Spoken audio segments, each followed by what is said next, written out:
Our universe is a place of infinite variety. 2 trillion galaxies. Billions and billions of stars. And countless planets.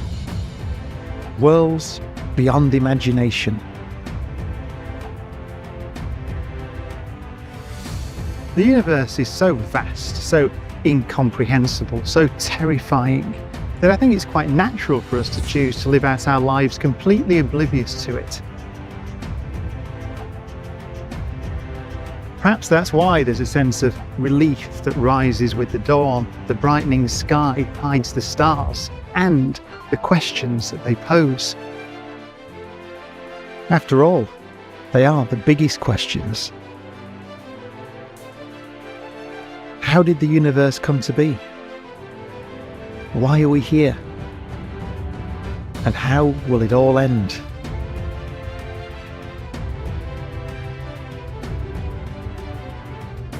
We have to face those questions if we're ever to acquire a truly deep understanding of ourselves.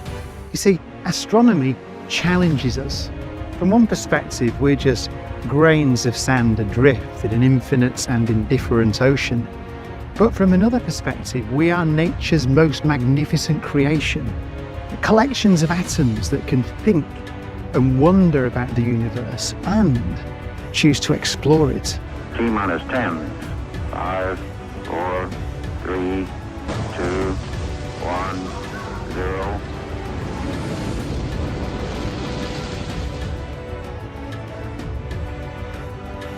In our quest for answers, we're venturing ever further from home, far beyond the planets,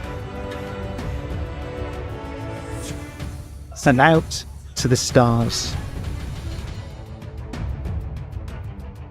Our spacecraft are sending back a stream of extraordinary revelations.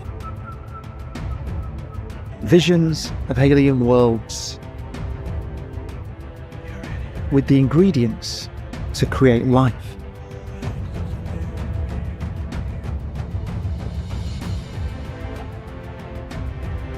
We've seen galaxies collide. Black holes devouring star systems. And we may have glimpsed the origin of the cosmos itself. With every new observation, with every new piece of knowledge, there is the opportunity to acquire a deeper understanding. And as we answer question after question, we get ever closer to being able to tell what is surely the greatest story ever told.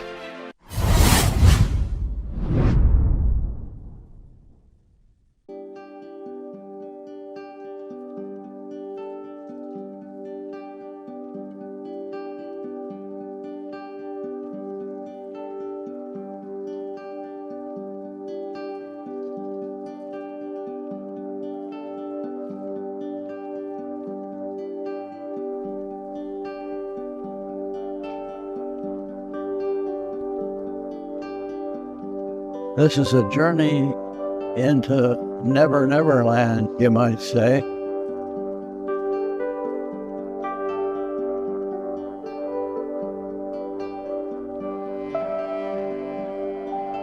NASA's Parker Solar Probe is the first spacecraft to touch a star.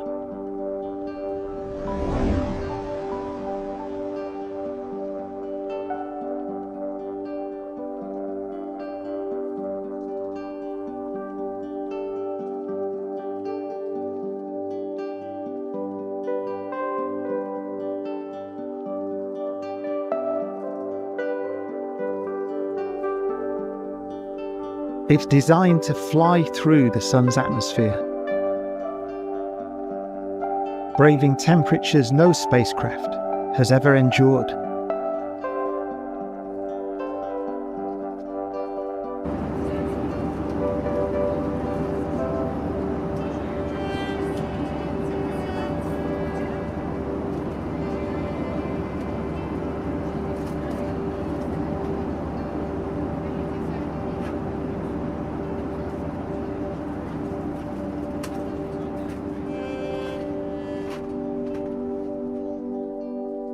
The Parker Solar Probe is allowing us to know our star as we've never known it before.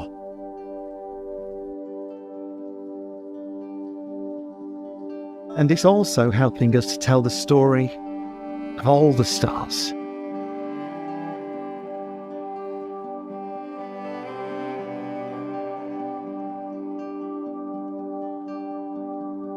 Our Sun is from a long line of stars dating back to the dawn of time.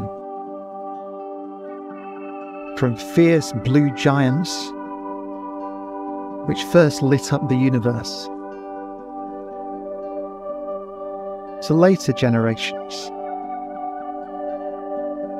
whose deaths enrich the cosmos with precious elements.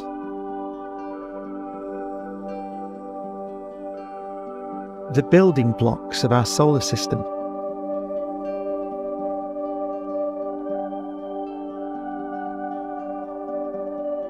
And allowed our Sun to create the thing which brings meaning to the cosmos.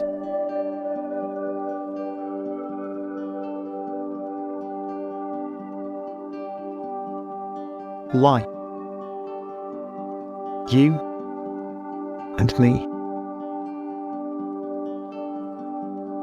We have a strange relationship with the stars, somewhere between awe and indifference. I think we take our star, the Sun, for granted, partly because of its predictability. Every day it rises in the east and sets in the west, without any help or reverence from us.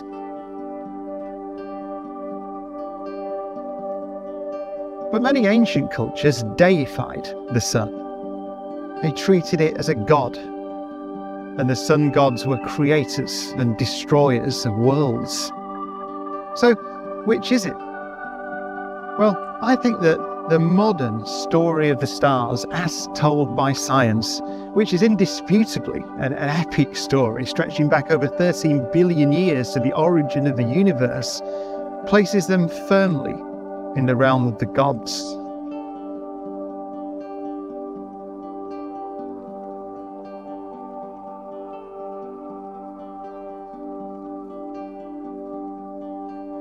If we want to understand where these gods came from,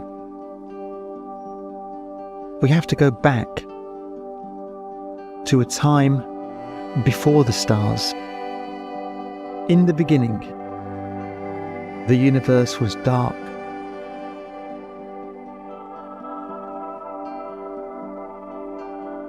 But it was not empty. Something was lurking in the void, stretching out tendrils.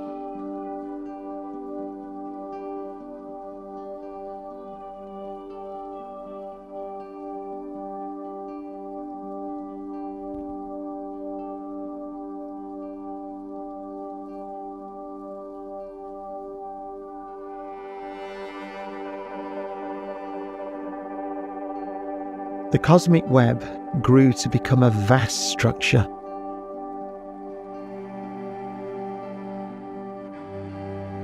Crisscrossing the entire universe.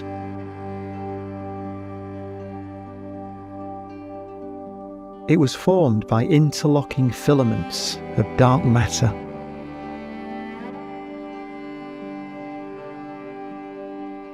And it was at the places where these filaments met, the intersections,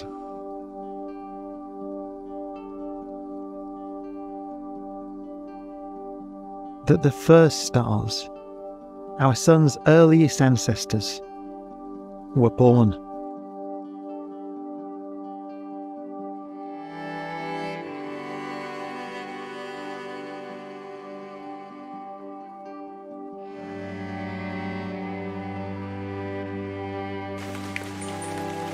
The cosmic web is the scaffolding of the universe, the vast and intricate structure that spans the void.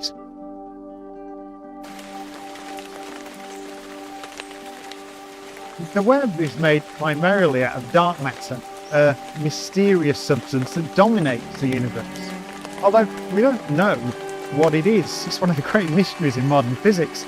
It's probably some kind of particle that interacts very weakly with itself and with light. And if it doesn't interact with light, you can't see it. That's why it's called dark matter. But it does influence the universe through its gravity.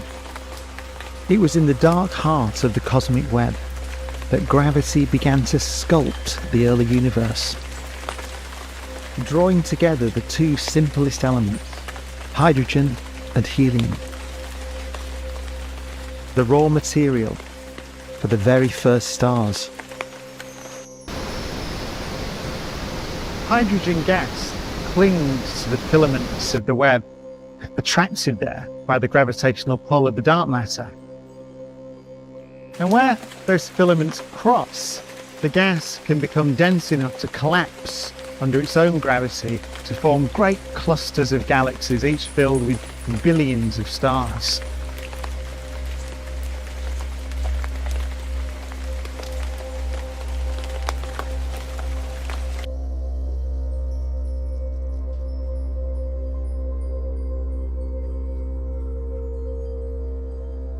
The universe was approaching a turning point. Hydrogen and helium poured into the regions where the filaments crossed, gathering into ever denser clouds.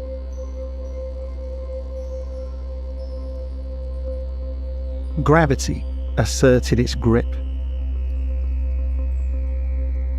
and the clouds of gas began to collapse.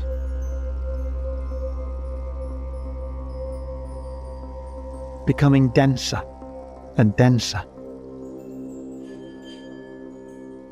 And in the densest regions, the gas became so hot that nuclear fusion reactions began.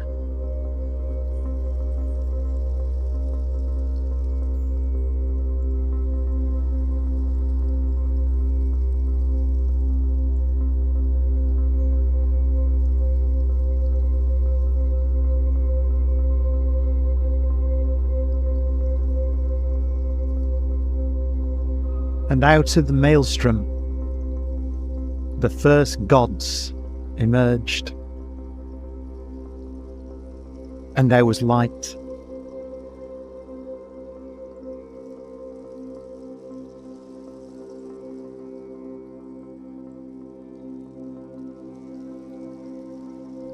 The stars illuminate the universe, but that is the least interesting thing that they do. The thing that makes the universe interesting, that brings meaning to the universe, is that life, you and me, and life is just chemistry. And chemistry requires complex chemical elements. The only thing that existed in the universe before the stars was hydrogen and helium. Life requires carbon and oxygen and iron. All those things were made in a process called nuclear fusion, in the cores of stars, or even for the heavier elements like gold, in the collisions of stars. So, without the stars, the universe would be uninteresting. It would be meaningless. It would be just an infinite box of gas. The first stars were monsters.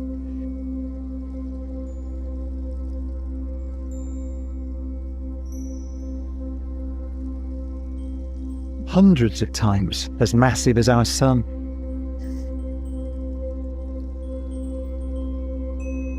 They burnt with such ferocity that they shone blue,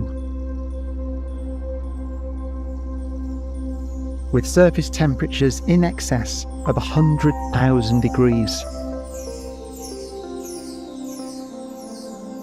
They were the largest stars ever to have lived. Violent and volatile giants.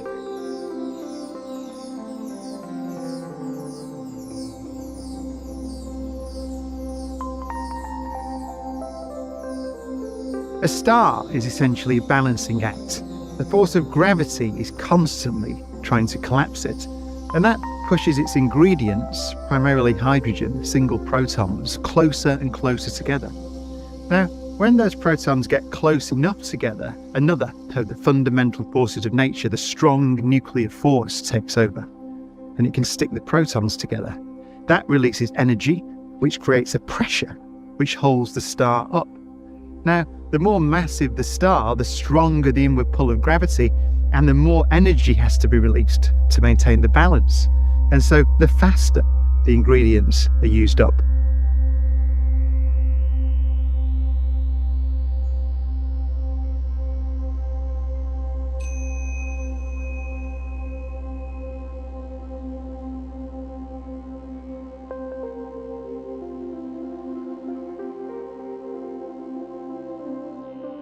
These giant stars were in a struggle for survival,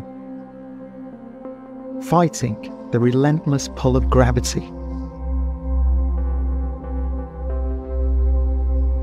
Consuming more and more hydrogen fuel to maintain their precarious equilibrium.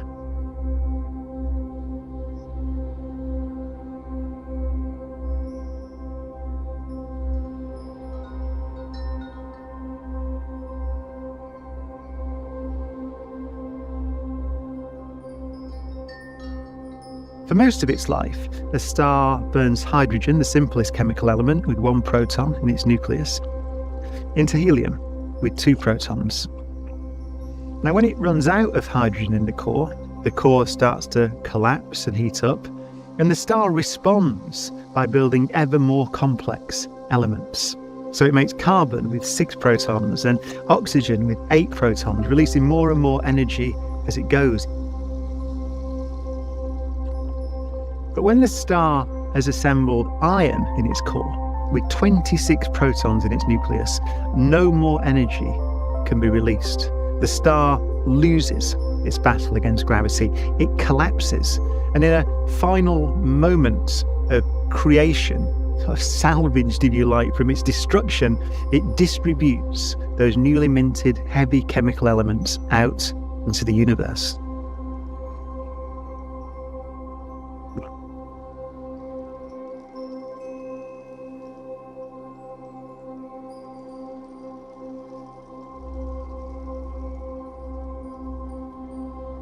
Imagine we could journey back in time and watch the first star live out its brief, luminous life.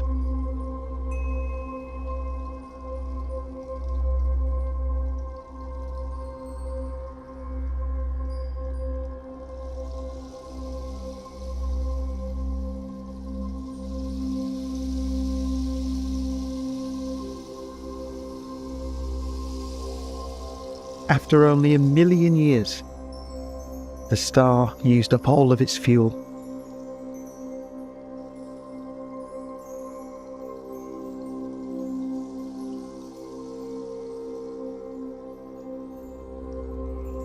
The core collapsed.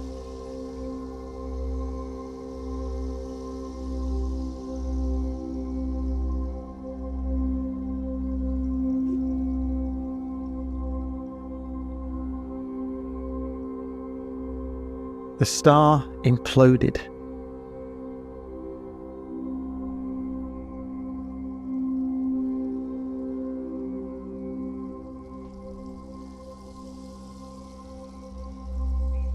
And then rebounded in a colossal explosion, a supernova.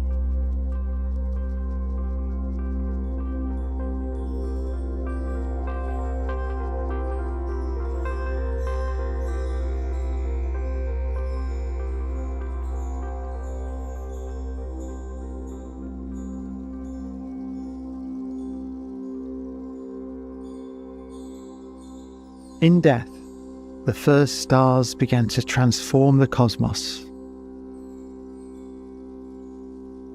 enriching the ocean of hydrogen and helium which filled the universe with heavy elements to build new generations of more complex stars.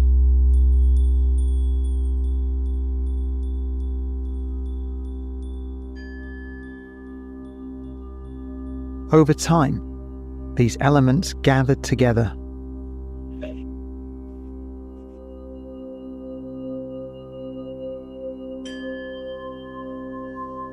creating rich clouds of gas and dust.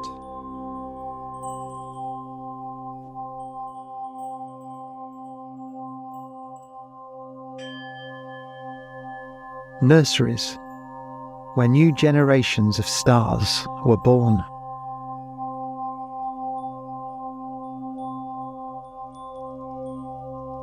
And not just stars, but families of stars.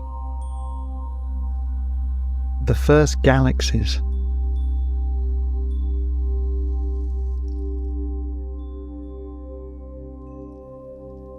And around this time, some of the earliest star systems formed in our own galaxy, the Milky Way.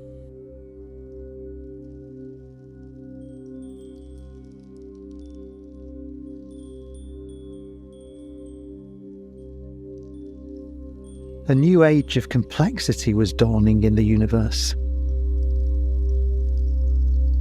Now there were stars of different sizes.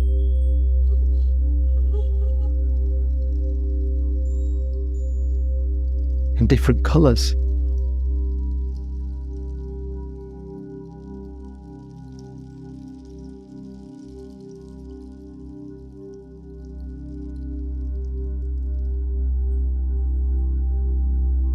And crucially, new bodies had appeared.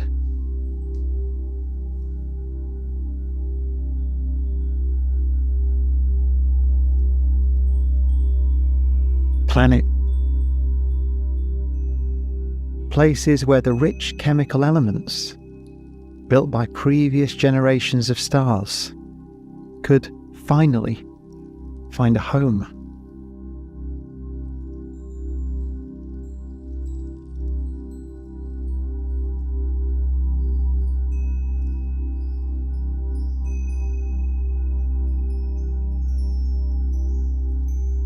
Countless billions of stars have come and gone since those first giants illuminated the darkness, each enriching the universe with the material out of which the next generation formed. Blue stars and white stars, single stars, double stars, even triple star systems orbiting around each other. The conditions were now right for those stars to drive the universe into a new and profound age of complexity.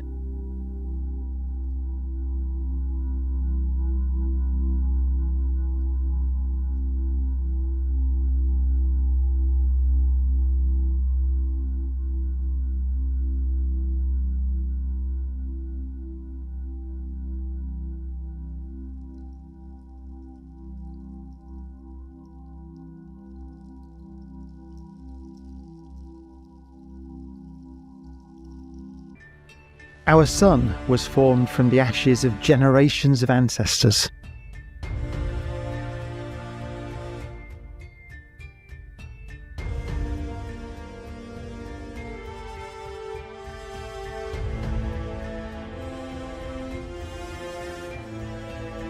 Just one small star in a galaxy of billions of brilliant gods.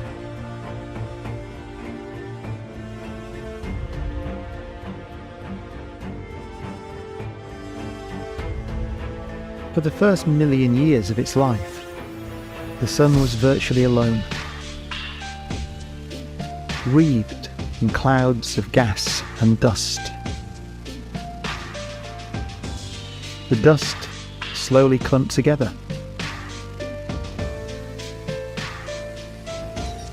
forming clusters the size of pebbles. Then boulders.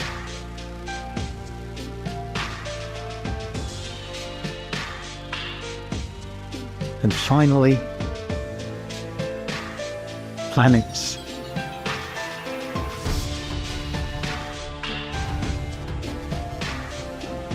But the planets were lifeless rocks.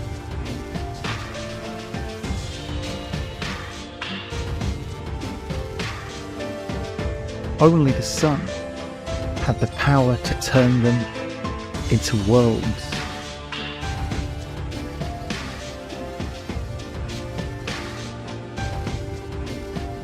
Some were too far away from the sun.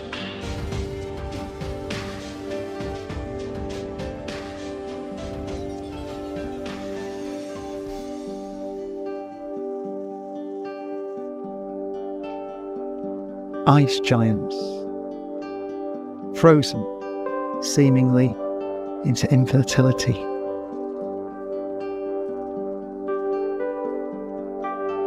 Others formed too close to the sun,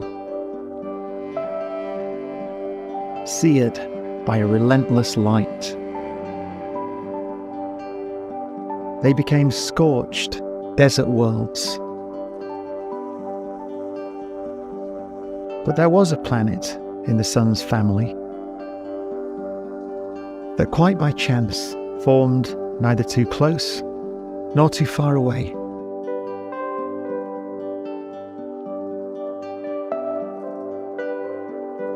At Arcadia, where our star could breathe life into dust.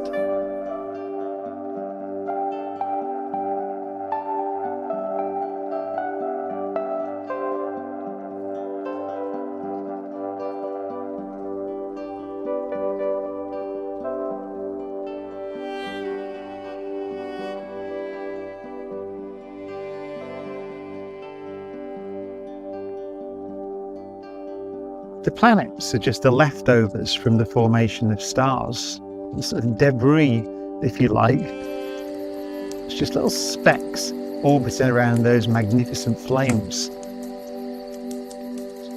But the planets are also the places in the universe where gravity has concentrated the heavy elements built by previous generations of stars. And that makes the planets the canvas on which the stars can create. The canvas on which the stars can create. What do I mean by that? Well, just look around.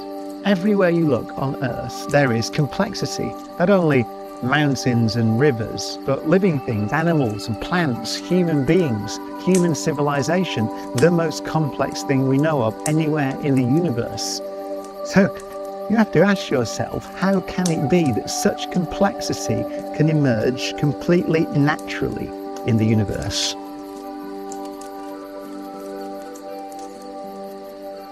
Well, the answer, in fact, was known in the 19th century, and it comes from the science of thermodynamics. In the 19th century, people were interested in the efficiency of steam engines. The steam engines are, after all, the machines that powered the factories that allowed people to build increasingly complex things. And it turns out that the only thing that matters for a steam engine, the thing that determines its efficiency, the thing that allows it to do work and build things, is the temperature difference between the fire, the furnace at the heart of the steam engine, and the cold environment surrounding it. In the universe, the stars are hotspots in a cold sky. We are sitting, in a very real sense, inside a giant steam engine powered by the furnace of the sun. And it's in that sense, the stars are the creators of complexity in the universe. But creating complexity is a subtle art. You need an engine, in this case a star, that's not too wild and flashy.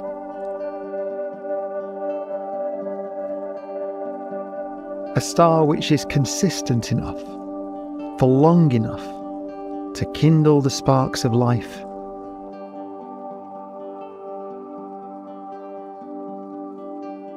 And allow those sparks to flicker and flourish.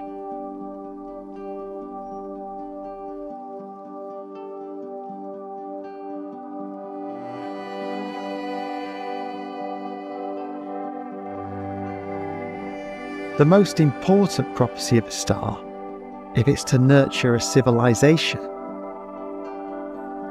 is magnificent dependability.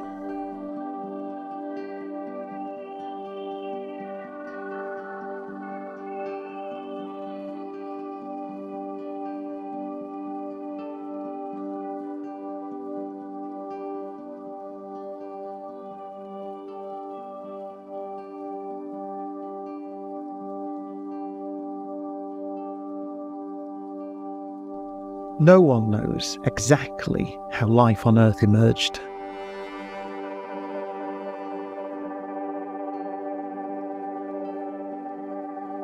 But what we do know is that at some point, primitive cells living in the ocean began using the sun's energy to power life-giving chemical reactions. These cells formed a bridge between Earth and Sun. Delicate engines which harness the fires of our star, using sunlight to turn carbon dioxide and water into food.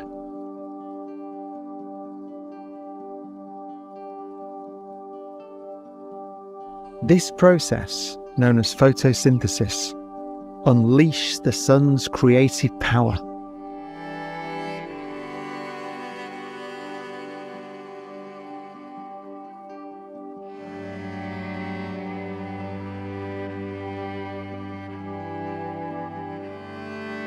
And drove the evolution of complexity.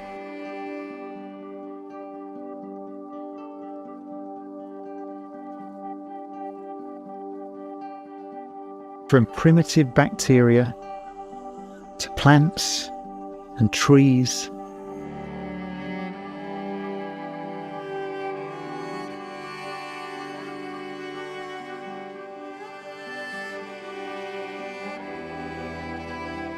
and ultimately to you and me. You know, photosynthesis is a process that's very easy to describe in words. The plants take energy from the sun and use it to react carbon dioxide and water together to make sugars and a waste product, oxygen. Really easy to say, very difficult to do. I mean, there's a part of that photosynthetic machinery, everything you see here, every plant on the planet, called photosystem 2, it's comprised of 46,630 atoms, all working together in an intricate machine. Very efficient. It took billions of years of evolution. Then we eat the plants, or we eat something that's eaten the plants, and we do the reverse reaction. We take those sugars and we breathe in that waste product, oxygen, react them together, release a bit of energy, a bit of the stored sunlight, if you like, and we use that energy to maintain our structure, to grow, to live.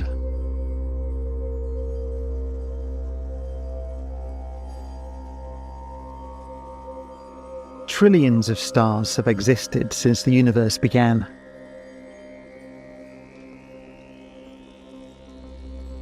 But ours has nurtured that most miraculous thing, life. And that makes the sun a truly remarkable star.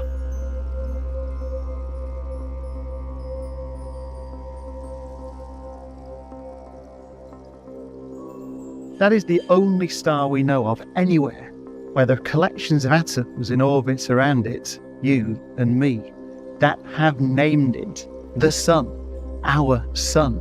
We've worshipped it, deified it since the dawn of history. In fact, it's been argued that the sun lies at the foundation of all religion. And there may be some truth in that. In fact, I think there is a deep truth in that, because we all owe our existence, this brief time we have in the universe, to that star. In fact, in a deeper sense, to all the stars. We don't need to invent imaginary gods to explain the universe. We can replace them with the real thing.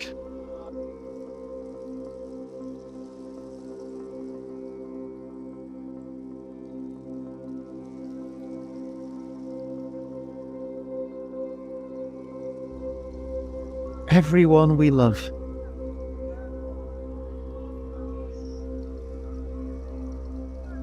Everything we value. Our supreme accomplishments as a civilization were created and crafted by stars.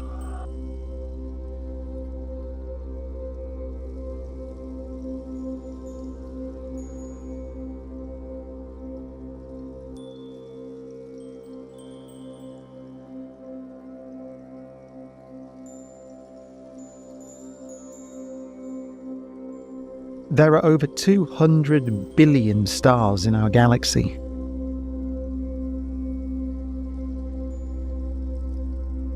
And there are 2 trillion galaxies in the observable universe.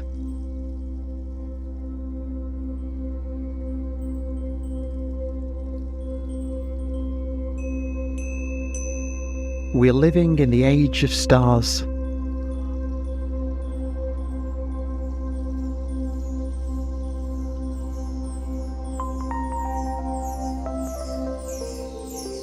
An era of light and life in the cosmos.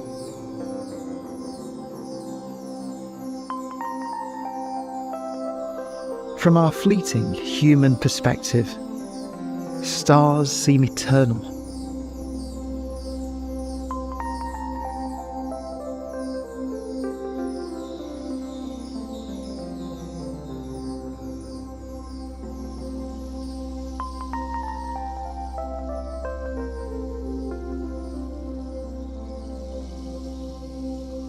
But even gods are not immortal. Where there is light, there is darkness.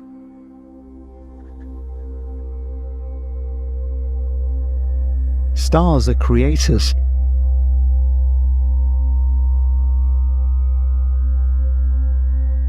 But they can be jealous guardians of their creations.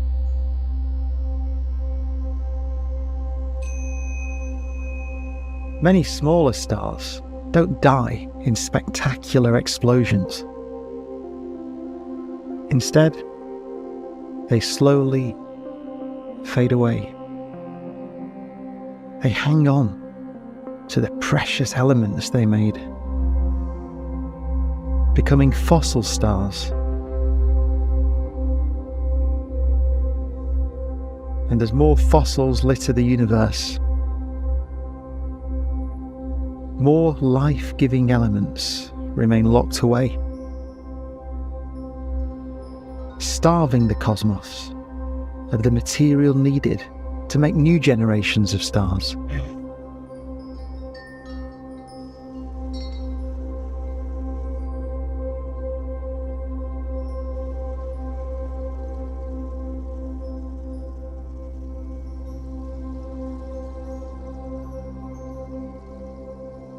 The age of stars may seem infinite, but it had a beginning, and it will also have an end.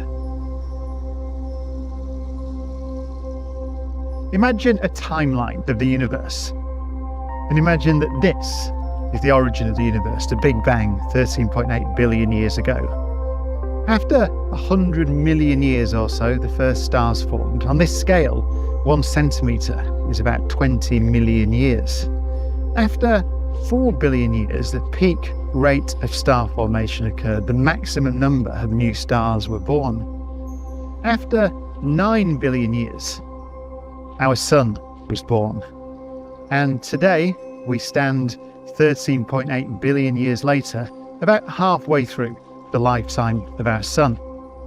Now, in about 5 billion years' time, our sun will die, but new stars will be born, and many of the older stars in the universe, the smaller stars, will continue to shine.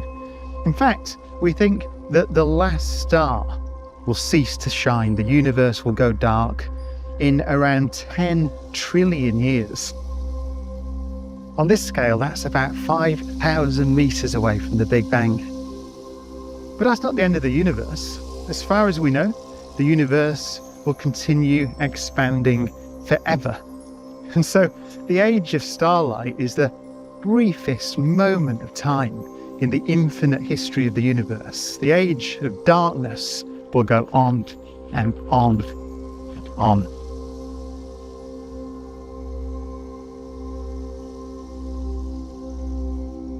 Stars won't just disappear, of course.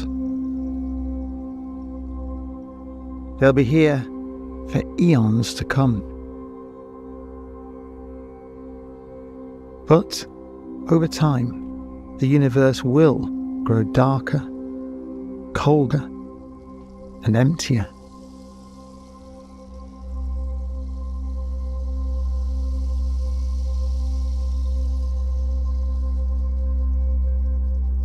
There are stars around today that existed close to the beginning of the age of stars.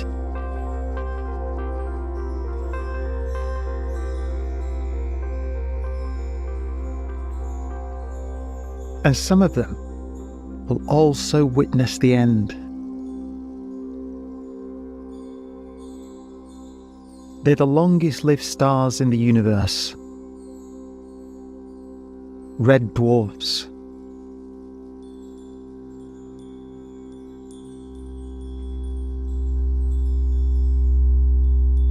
TRAPPIST-1 is one of these ancients.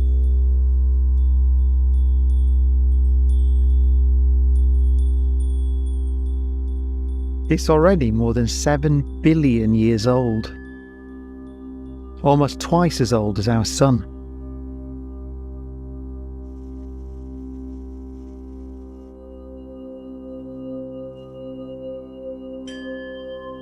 But only around 1/10 of the size.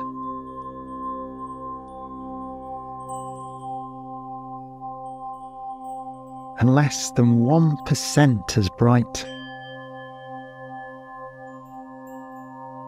It's a cool star, slow burning,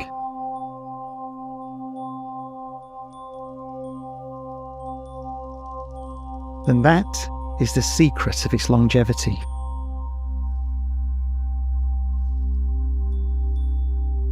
Because they burn slowly, red dwarfs live for a very long time.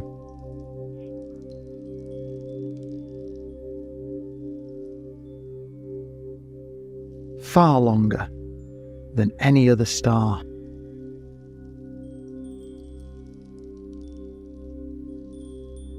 Like the Sun, TRAPPIST-1 has its own planets. 7 rocky worlds, each roughly the size of Earth. Some may have atmospheres and even oceans.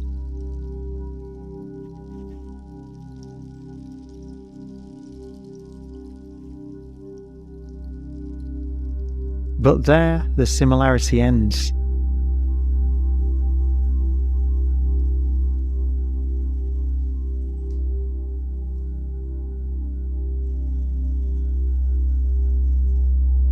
Because these are strange worlds. Every one of these planets is locked in its orbit. One side facing TRAPPIST-1, the other side frozen, permanently exposed to the cold void of space.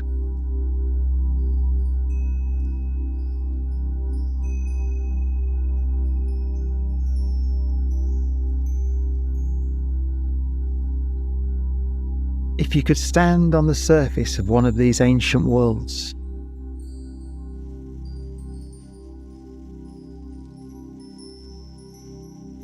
as the eons passed,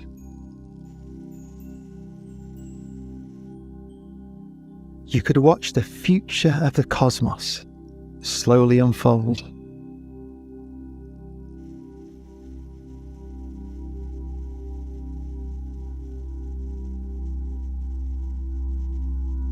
And one day, 5 billion years from now, you'd see our Sun flicker and fade away forever.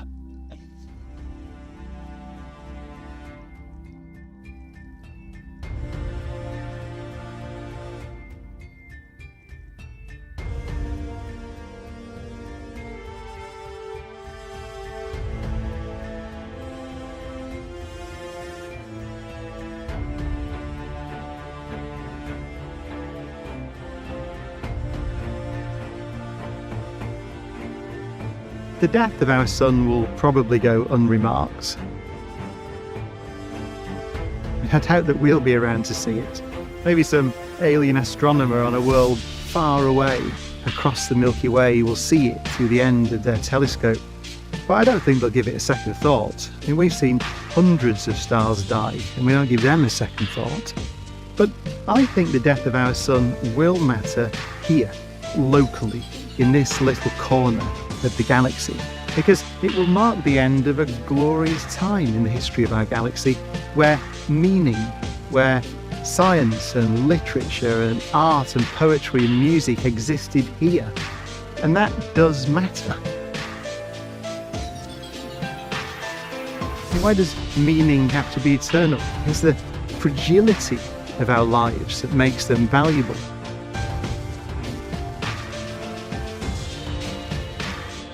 I think the wonderful thing is that our star has taken the laws of nature here on this planet and crafted such a magnificent expression of them.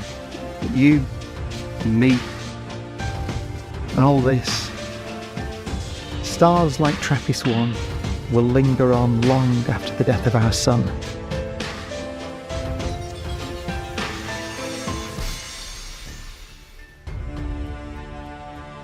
We will never know the name of the last star.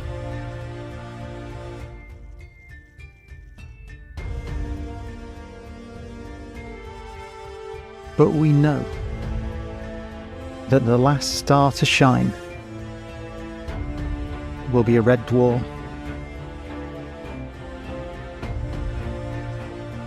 The last star will slowly cool and fade away.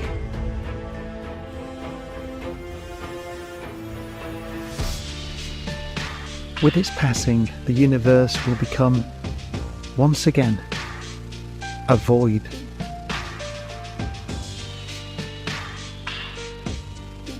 Without light or life or meaning.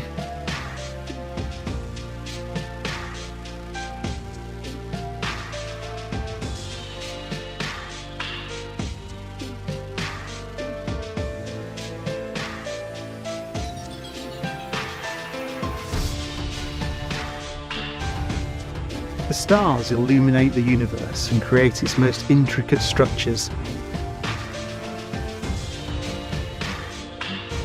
And one day they will all be gone. And the stars are gods, but they're mortal gods.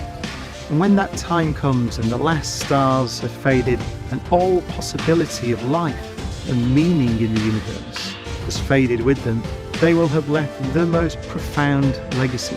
Because for a moment in the long history of the universe, the stars illuminated the dark and allowed us to illuminate it too.